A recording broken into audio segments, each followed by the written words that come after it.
It is show week, and I could not be more excited about getting to see my collaboration with Becca and Jacksonville Dance Theater at the Florida Theater. I wanted to take this time to sort of talk about some of the things that we've done and to go through and talk about each one of the pieces individually, hopefully so you'll be just as excited as I am to see the show on Saturday. So the first part is, how did we decide to do this? What's it about?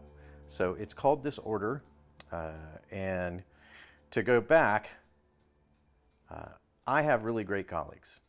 Two of the most specialist of those colleagues are Jim and Lily. And that's why I took the time to set up all these crazy lights, because you can see Jim is my moon, and then I guess Lily is my weird Death Star. So the moon, my stars, for introducing me to wonderful things and just being two of my favorite people on the earth, and also in Jacksonville. So they were either their Christmas party or a housewarming party. And I, of course, brought a gift. And I met this wonderful human being named Becca, Rebecca Levy, by the way, if you want to be fancy. Anyway, we then sat and drank my housewarming gift, the wine. But we had a great time talking about making art and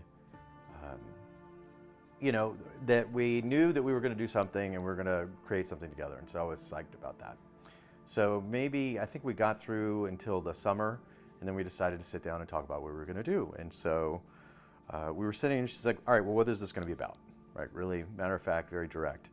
And the two pieces I had done before this, the first is called Can't for trumpet and multimedia, and it really addressed, so there are two things, at least at that stage, that I was dealing with that I just couldn't handle anymore. And the first is homelessness, and the second is how African American males are treated in this country, because it's horrible. And I think I just had enough, because I'd had a student who had shown up not once for composition lessons, but a second time, just really broken by what had been done. And so that piece was about that. And then the next was a piece that I wrote for Nick Fatinas called It's Just Not That Funny Anymore.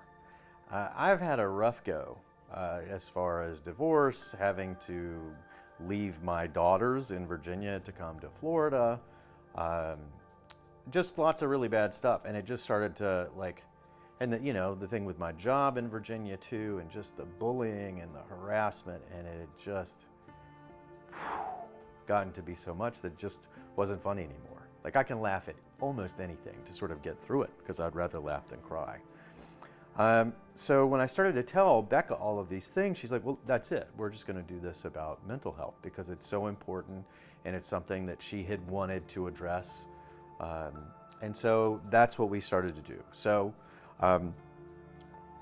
the first thing I wanted it, because I really like having the human voice, and I love to make things with sound, but sometimes I'm not very good with my words, as you're probably figuring out right now. So a good friend of mine, Jeanine Casler, is an amazing poet. I'd worked with her before on a song cycle. And so I said, hey, we want to do this mental health series. Can you help me out? And of course, because she's amazing, she said yes. And so I just wanted to give a note that she has for this, which is each of the following 5 poems, and we haven't set all of those, but I'll get into those with each one of the movements, is based on a stage of recovery on the path to mental health, taken from the model of Swiss psychiatrist Dr. Elizabeth Kubler-Ross. And these are denial, there's nothing wrong with me. That's the first one, and that's the piece I'll talk about today. Bargaining, if I just do X, I'll be okay. Anger, anxiety, why me? The fourth, depression, paralysis, not knowing what to do about feelings, symptoms of illness. And then 5, acceptance, awareness of illness as a fact, willingness to work on and deal with it. So that's actually that. Now that as the process has gone on, it's really interesting to think about that. So I brought my little blue book, my little notes in it, because I thought it was really funny. So when you think about these things, right, the poem for this first one is denial. I, of course, call it Brian's song because it's about Brian Palmer. Or not, it's not about Brian Palmer, but for me, it was sort of like a collaboration with him. And then Becca's title for the choreography is What is Shown, What is Not. I really like Becca's titles. I think Becca's titles are much more evocative than mine. Brian's song, yeah. Right? Anyway, so that's it. And so I want to talk, I'll finish this up by saying it has been amazing to work with her in JDT. I just, once again, I would need to find somebody else who's much better with words to come up with the words for me to connect how much I appreciate what she's done for me as an artist and a human being for the last 2 years. I think it's great. But Brian's song. So I said, well, hey, I want to interview you all about these things and have each one sort of be a movement. So what I think is really cool about this being the first movement and about it being Brian's song and about my love of writing music for dance, right? All medias are kind of fun to see your music fit in and how it brings things to life.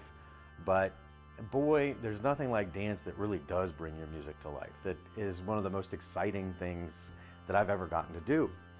And 88, 89, there was this youngster named Brian Palmer who was a member of the Richmond Ballet. And there was another youngster, probably a little bit younger, named Mark Snyder, that would be me, that went to the Richmond Ballet to see the ballet and the symphony do Carmina Burana. I was at the mosque, which I think has had a bunch of different names. Maybe it's Altria Theater. It's right on Laurel Street, right next to VCU. My daughter lived there last year for her freshman year in college. Anyway, so I go, and I'm like blown away. I'm like, this is the coolest thing I've ever seen, been a part of. At that moment, I knew I was going to be a ballet composer. I did not know that ballet composer is not the 9-to-5 job that I was hoping it would be. But I just think that, you know, almost 3 decades later, here I am working with one of the people that inspired me to do what I'm now doing with him. So anyway, to me, that makes this movement and being able to work with Brian specifically very special. So Brian came to my apartment to talk about, for me to record his voice and for him to tell me his story, and so that we could also record those amazing fans. Boy, he makes some really great noises with those fans. And I had never met him. His interview was so much of a confession to me. And I was blown away that he was so comfortable, not even knowing me, giving me everything, showing me everything. And you'll hear a good bit of that, not just in this first movement, but we also, just because he is just such an amazing collaborator, like at Tech, he was like, you should maybe think about adding this, and I did. And anyway, so that's on the last one, but I'll get into that. But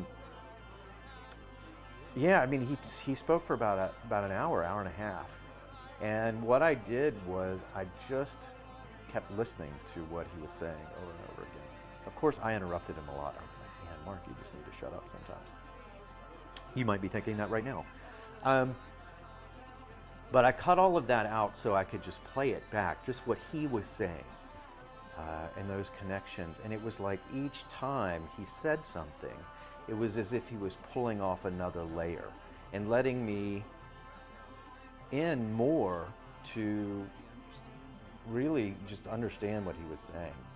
And I have like a little Hammond organ with the drawbars. And so at some point I was just like, let me do this. And so I set everything up and I wired everything together and I ran it through a couple of amps and I just played a cluster.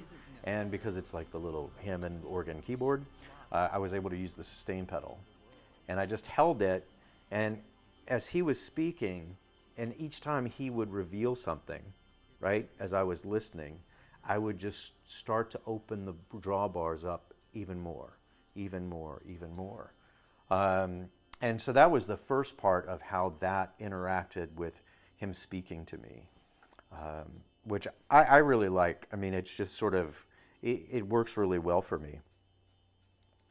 Then just how more intense it gets and how more intense the poem gets, right?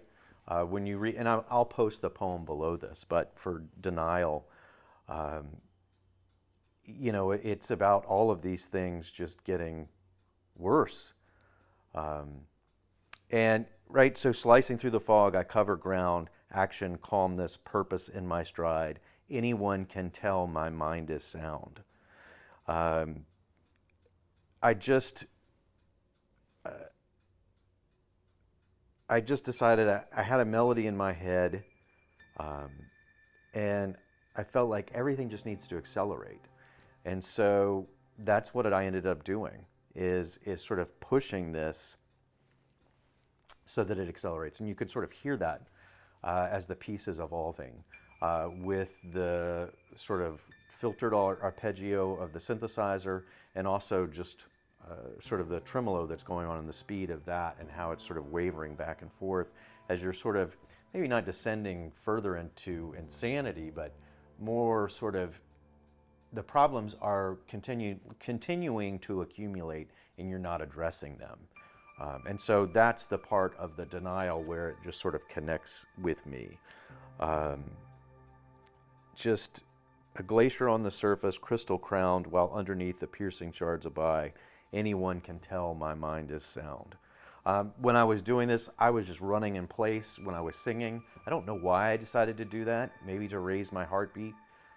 Hopefully it can come through. I mean, it seems to be sort of restrained. I kind of like that sort of, like almost like you're drowning. So that's that piece, and that's how Saturday night will open. And yeah, I think for me it's very powerful, and it's now been done, and this will be the third time I will have seen it. And there's a surprise on this. It's different. So it's not a solo anymore. So I really hope you enjoy it. So Saturday, May 8th, Florida Theater. Get your tickets. I hope to see you there.